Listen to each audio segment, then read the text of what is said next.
लालची अंदाज में रकम जेब में मुंतकिल कर ली।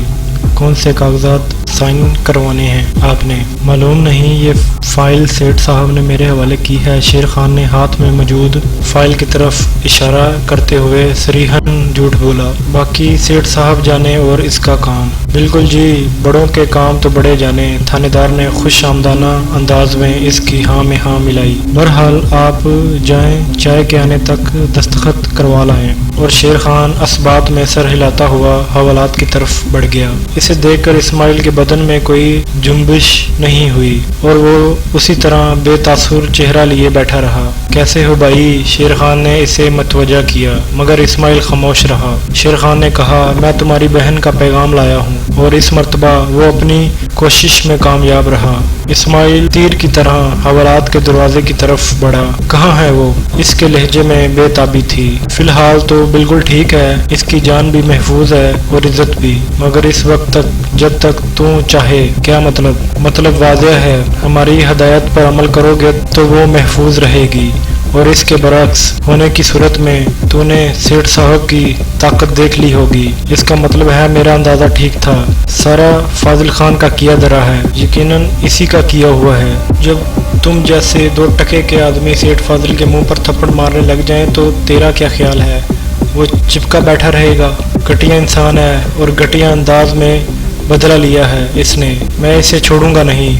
शेर खान के मुंह से बेसाख्ता कहका निकल गया। बेवकूफ़, तुम अपनी जान की खैर मनाओ और सेठ साहब से इंतकाम लेने का सोचो भी मत। तुम जैसे के लिए इसके गुलाम ही काफ़ी हैं। ये तो वक्त बताएगा। इस्माइल ने दांत पीसे। ठीक है शाहजी, तुम इंतकाम ले लेना, फ़िलहाल अपनी बहन की फ़िक्र करो। मुझे इसकी फ़िक्र है, पर अफसोस मैं कैद में हूँ। बहरहाल बताओ तुम्हें इसके बदले क्या चाहिए? इन कागजात पर साइन कर दो, तुम्हारी बहन बाइज्जत रिहा कर दी जाएगी। शेर खान ने हाथ में पकड़ी फाइल इसकी तरफ बढ़ाई। कागजात? कैसे कागजात? तुम्हारे घर की मलकियत के कागजात। चंद गज ज़मीन के लिए तुम्हारा फाजिल खान इतना गिर गया कि कत्ल और अगवा जैसे हथकंडों पर उतर आया। इसके बावजूद खुद को सेठ कहता है। लानत हो ऐसी दौलत जायदाद पर। देखो बे, तुम सेठ साहब की शान में बहुत गुस्ताखी कर रहे हो। ये ना हो तुम्हें पछताने का मौका भी ना मिले। पछताने के लिए मेरे पास क्या रह गया है? खैर तुम यूं करो, पहले मेरी बहन मेरे दोस्त शकील के घर हिफाजत से पहुंचा दो और इसके बाद तुम्हें साइन कर दूंगा। नहीं बरखुरदार, ऐसा होना मुमकिन नहीं। पहले तुम साइन करो। यूं भी अगर हमारी नीयत ठीक नहीं है तो हम तेरी बहन को दोबारा भी अगवा कर सकते हैं। इसलिए बेहतर यही है कि अपनी शराइत को छोड़ो और साइन कर दो। मेरी बात पूरी हो चुकी है। इस्माइल ने फाइल बाहर फेंक दी। ये तुम अच्छा नहीं कर रहे मिस्टर शाहजी। अच्छा, अपना अच्छा बुरा मैं खूब जानता हूँ। इसके लिए मुझे तेरे जैसे किसी दलाल के मशवरे की जरूरत नहीं। शेर खान ने कड़ी नजरों से इसे घूरते हुए फाइल उठाई और लंबे लंबे डग भरता हुआ थानेदार के ऑफिस की तरफ बढ़ गया। इसे कहते हैं रस्सी जल गई पर बल नहीं निकले। शेर खान की जुबान से सारी तफसील सुनकर फाजिल खान दांत पीसते हुए बोला, हमारा ख्याल है पहले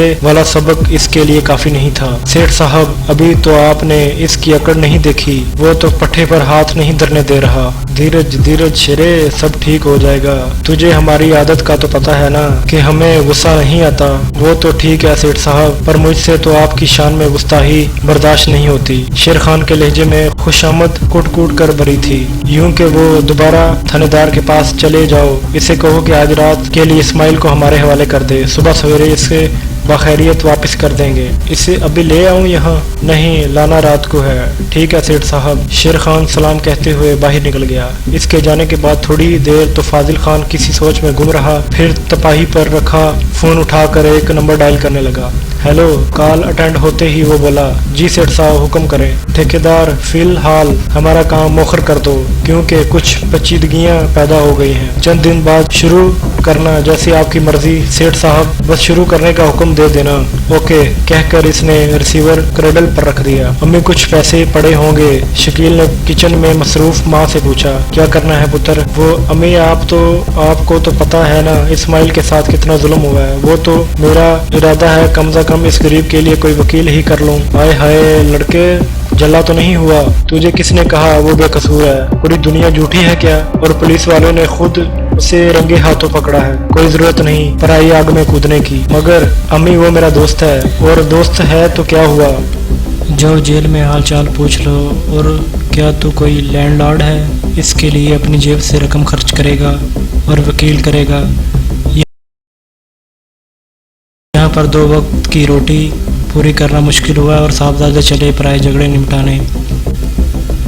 پرایا جھگڑا کہاں امی، وہ میرا دوست ہے، اور اس کی بہن کو بھی تو آپ نے میرے لیے مانگا تھا۔ ماں نے کہا، وہ میں نے پہلے مانگا تھا مگر انہوں نے ٹرخا دیا۔ اب میں پاگل ہوں کہ دوبارہ ادھر کا رخ کروں گی؟ جس ظالم نے اپنی بوڑھی ماں کو نہ بخشا وہ کسی اور پر کب ہاتھ روکے گا؟ امی جی، میں نے آپ کو پہلے بھی بتا چکا ہوں کہ اسماعیل بے قصور ہے، اس کے خلاف سازش ہوئی ہے۔ یہ سارا کیا درا اس بے غیرت فاضل خان کا ہے۔ وہ گنڈا بدماش جو پہلے اپنے محلے میں رہتا تھا آج کل سیٹھ بنا پھرتا ہے۔ اس نے اسماعیل اور اس کے گرانے کے خلاف یہ سارا منصوبہ ترتیب دیا۔ پولیس بھی اس کے ساتھ ملی ہوئی تھی۔ پھر تو پتر میں تیرے سامنے ہاتھ جوڑتی ہوں۔ شکیل کی ماں نے سچ مچ اپنے آٹے سے لتھڑے ہوئے ہاتھ اس کے سامنے جوڑ دیے۔ تجھے سائیں 11ویں والے کا واسطہ تو اس کام میں نہ پڑ۔ میں بے موت مرنا نہیں چاہتی۔ یہ نہ ہو پتر کل اسماعیل کی جگہ تم بھی حوالات میں کھڑا ہو۔ ایسے ہی امی حوالات میں جاؤں گا بغیر کسی قصور کے؟ تو خود ہی تو کہہ رہا ہے کہ اسماعیل بے قصور حوالات میں بند ہے، تو تیرے ساتھ کون سے سرخاب کے پر لگے ہیں؟ پر امی اسماعیل کیا سوچے گا اس مشکل وقت میں؟ اس کے ساتھ اس کے کسی کام نہ آ سکا؟ بیٹا جان ہے تو جہان ہے، اور یہ بھی ضروری نہیں کہ تیری وجہ سے وہ بچ جائے۔ جب پولیس اس کے خلاف، وہ منہ فاضل اس کے خلاف ہے، تو اس کے خلاف اکیلا تو کیا کرے گا؟ بہتر یہی ہے کہ تو چپ کر رہے۔ اگر بعد میں اللہ کے فضل سے اسماعیل رہا ہو بھی جاتا ہے تو بتا دینا کہ تجھے فاضل خان نے جان سے مارنے کی دھمکی دی تھی، اس لیے تو اس کے لیے کچھ نہ کر سکا۔ امی وہ ریحانہ بھی لاپتہ ہے۔ اسماعیل کہہ رہا تھا کہ میں اسے ڈھونڈوں، کیونکہ وہ خود تو اسے کہاں ڈھونڈے گا۔ ماں نے اس کی بات پوری نہیں ہونے دی۔ کوشش تو کر سکتا ہوں نا؟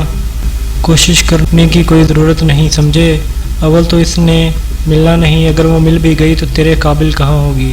امی جان ایسا تو نہ کہیں، آپ تو جانتی ہیں کہ وہ بے قصور ہے، اس کے ساتھ ظلم ہوا ہے۔ ہاں ہاں مجھے پتہ ہے، شکیل کی ماں چلائی۔ خبردار جو دوبارہ اس موضوع پر مجھ سے بات چیت کی، خواہ مخواہ مجھے گناہ گار کیے جا رہا ہے۔ جاؤ جا کر آرام کر کے کل سے اپنے کام پر جانا ہے۔ اس طرح چھٹیاں کرنا اچھا نہیں ہوتا، دماغ میں الٹی سیدھی سوچیں گھس جاتی ہیں۔ شکیل نے لاچاری سے ماں کے جانب دیکھا اور پھر خاموشی سے اٹھ کر اپنے کمرے کی طرف چل پڑا۔ ماں کی باتیں تلخ ہونے کے باوجود وہ حقیقت پر مبنی تھی۔ وہ ان ٹھوس باتوں کو جھٹلا نہیں سکتا تھا، مگر کیا کرتا؟ ریحانہ بھی تو اس کی پہلی محبت تھی، اور پہلی محبت کو بلانا بہت مشکل ہوتا ہے۔ اسماعیل کی آنکھیں کھلی تو اس نے خود کو جیل کی بجائے نئی جگہ پایا۔ اس کمرے میں وہ اکیلا تھا۔ کمرے میں فرنیچر نام کی کوئی چیز نہیں تھی سوائے اس کرسی کے جس پر وہ بندھا ہوا تھا۔